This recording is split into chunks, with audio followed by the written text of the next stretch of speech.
بسم اللہ الرحمن الرحیم۔ گھڑی میں 3 سوئیاں ہوتی ہیں جن میں ایک سوئی سیکنڈ کے نام سے مشہور ہے۔ یہ سیکنڈ والی سوئی اپنا وجود تو رکھتی ہے مگر اس کا ذکر نہیں کیا جاتا۔ سب یہی کہتے ہیں کہ 10:15 ہو گئے ہیں۔ کبھی کسی نے یوں نہیں کہا کہ 10:15 اور 4 سیکنڈ ہوئے ہیں، جبکہ یہ سیکنڈ والی سوئی دونوں سے زیادہ محنت اور مشقت کرتی ہے اور ان دونوں کو بھی آگے بڑھنے میں مدد کرتی ہے۔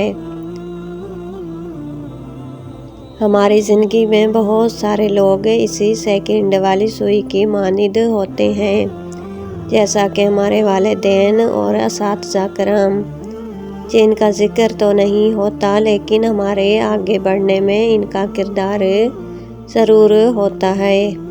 اللہ پاک ہمارے والدین اور اساتذہ کرام کو اپنی حفظ و امان میں رکھے، آمین ثم آمین۔